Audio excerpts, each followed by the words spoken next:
Yo, guess who's back again. Tell a friend, it's Fat Man Evo, back with another video. Make sure to subscribe, comment and share. Right, let's get to it. This video we're looking at the recent UFC 235. Let me start off by saying that Dana White hates Ben Askren and Tyron Woodley.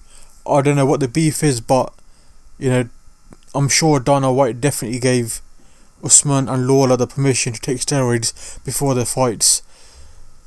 Woodley's 3-year reign came to an end after losing a unanimous decision to Kamaru Usman, and then you have a undefeated Ben Askren having his first fight with a beast called Robbie Lawler. I'm sure Dana wasn't happy about Askren winning, but I believe he put Woodley and Askren against steroided up Usman and Lawler intentionally so they would lose. For those of you who don't know Robbie Lawler, he's a UFC fighter. He fights at welterweight and has 42 fights under his belt with an impressive record of 28 wins and 20 KOs, 1 submission and 7 decision. He's regarded as being consistently one of the most entertaining fighters in MMA. His fights with Ben Askren at UFC 235 proves that, and even though he only lost 1 round after a controversial stoppage, he was beating Askren so badly that it was probably the worst UFC debut of all time. Lawler's resilience and stamina was off the charts and definitely abnormal. He holds a record of 3 Match of the Years in the Wrestling Observer newsletter, and his fight with Rory McDonald is considered the best MMA fight ever. Even Dana White called it the best welterweight fight ever. But speaking of Robbie Lawler at UFC 235, wow, he was juiced. There's no denying it. It was like this guy had been paying doctors to play darts on his glutes while he was bent over.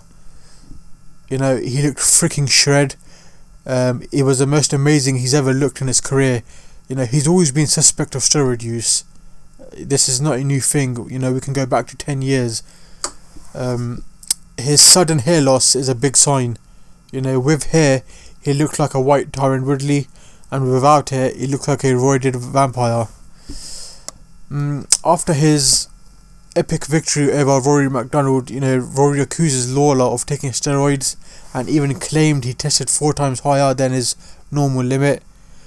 Rory says, and I quote, Lawler was undoubtedly on some shit.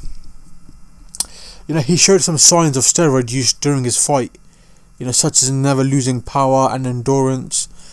His recovery was quick and never slowed down, and most importantly, no matter how hard Rory hit him, Lawler always came back faster and stronger. So that's my take on Lawler being in steroids. He was just in phenomenal shape at UFC 235. And it wouldn't surprise me that Dana gave him the heads up to take some peds. Dana hates Askren, so why not?